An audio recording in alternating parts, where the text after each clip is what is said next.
एक विरासत, स्टील में घी रतन टाटा और टाटा ग्रुप का परिचय। रतन टाटा, एक नाम जो इंडियन इंडस्ट्री का पर्याय है, किसी परिचय का मोहताज नहीं। शी इज द मैन जिसने टाटा ग्रुप को, एक ऐसा बिजनेस समूह जिसकी विरासत 150 साल से भी ज्यादा पुरानी है, नई ऊंचाइयों तक पहुंचाया। टाटा ग्रुप इंडियन एंटरप्राइज का एक प्रकाश स्तंभ, अपनी जड़ें जमशेदजी टाटा के सपनों में रखता है, एक ऐसे दूरदर्शी व्यक्ति जिन्होंने एक औद्योगिकृत भारत का सपना देखा। टेक्सटाइल मैन्युफैक्चरिंग से शुरुआत करके यह ग्रुप आज इतना बड़ा हो गया है कि इसमें कई तरह के बिजनेस शामिल हैं। इनमें स्टील, ऑटोमोबाइल्स, टेक्नोलॉजी और भी बहुत कुछ शामिल है, और हर एक ने आधुनिक भारत के विकास में एक महत्वपूर्ण भूमिका निभाई है। रतन टाटा इस महान परिवार में जन्मे, उन्हें विरासत में सिर्फ एक बिजनेस एम्पायर ही नहीं बल्कि सामाजिक जिम्मेदारी का जज्बा भी मिला। उन्होंने दोनों को पूरी लगन से अपनाया और टाटा ग्रुप को एक वैश्विक शक्ति में बदल दिया। उनके नेतृत्व में ग्रुप ने अपने क्षितिज का विस्तार किया, नए क्षेत्रों में कदम रखा और नवाचार को अपनाया। आज टाटा ग्रुप नैतिक व्यावसायिक प्रथाओं और राष्ट्रीय विकास के प्रति प्रतिबद्धता का प्रमाण है। रतन टाटा का सफर सिर्फ बिजनेस बनाने का नहीं है, यह एक राष्ट्र के निर्माण का सफर है। उनकी जीवन कहानी नए उद्यमियों के लिए एक प्रेरणा और भारत के उज्जवल भविष्य के लिए आशा की किरण है। वह भारतीय उद्यमिता की भावना का प्रतीक है, एक ऐसी भावना जो नवाचार, लचीलेपन और सामाजिक भलाई के प्रति गहरी प्रतिबद्धता पर पनपती है। उनकी कहानी सपनों की शक्ति और एक व्यक्ति के दृष्टिकोण के पूरे देश पर पड़ने वाले प्रभाव का प्रमाण है। एक बिजनेस साम्राज्य के निर्माता रतन टाटा के शुरुआती साल। एक बिजनेस मैग्नेट बनने का रतन टाटा का सफर उनके बचपन से ही शुरू हो गया था, जो सुख सुविधाओं और उथल पुथल दोनों से भरा था। टाटा परिवार में जन्मे उन्होंने एक विशाल व्यावसायिक साम्राज्य के कामकाज को अपनी आंखों से देखा। हालांकि उनका शुरुआती जीवन चुनौतियों से खाली नहीं था। जब वह सिर्फ 10 साल के थे, तब उनके माता पिता अलग हो गए। एक ऐसा कठिन अनुभव जिसने उनमें लचीलापन और दृढ़ संकल्प पैदा किया।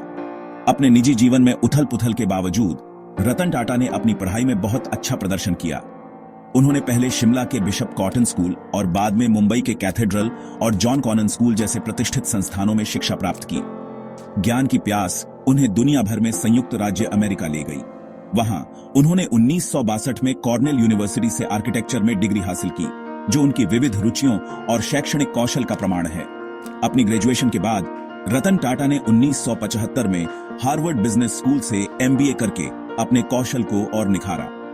सीखने और विकास का यह दौर बहुत कीमती साबित हुआ, जिसने उन्हें व्यावसायिक दुनिया की जटिलताओं को समझने के लिए ज्ञान और कुशाग्रता से लैस किया। भारत लौटने पर वह टाटा ग्रुप में शामिल हो गए, अपने नए ज्ञान को पारिवारिक व्यवसाय में लागू करने के लिए तैयार।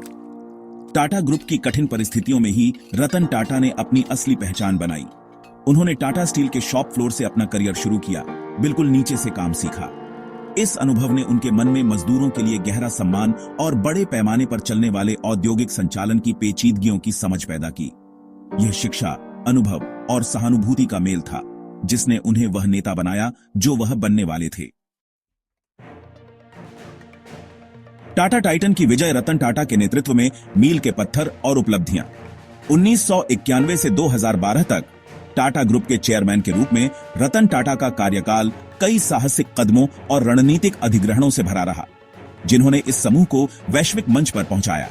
उनकी सबसे महत्वपूर्ण उपलब्धियों में से एक थी साल 2000 में ब्रिटिश चाय ब्रांड टेटली का अधिग्रहण।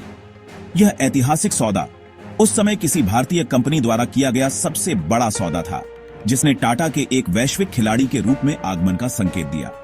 उन्होंने 2007 में एंग्लो डच स्टील निर्माता कॉरस का अधिग्रहण करके टाटा ग्रुप की वैश्विक उपस्थिति को और मजबूत किया। वैश्विक इस्पात उद्योग में तेजी से हो रहे एकीकरण के दौरान किया गया यह कदम टाटा की महत्वाकांक्षा और भारतीय व्यवसायों की विश्व स्तर पर प्रतिस्पर्धा करने की क्षमता में उनके विश्वास को दर्शाता है। हालांकि रतन टाटा का विजन सिर्फ स्थापित कंपनियों का अधिग्रहण करने से कहीं आगे तक फैला हुआ था। उन्होंने नवाचार का समर्थन किया और ऐसे उत्पादों के विकास का नेतृत्व किया जो तेजी से बढ़ते भारतीय मध्यम वर्ग की आकांक्षाओं को पूरा करते थे। 1998 में भारत की पहली स्वदेशी रूप से डिजाइन की गई कार टाटा इंडिका का लॉन्च इसी विजन का प्रमाण था।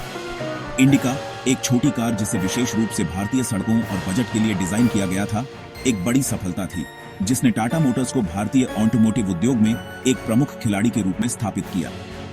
रतन टाटा का नेतृत्व व्यवसाय के दायरे से आगे तक फैला हुआ था।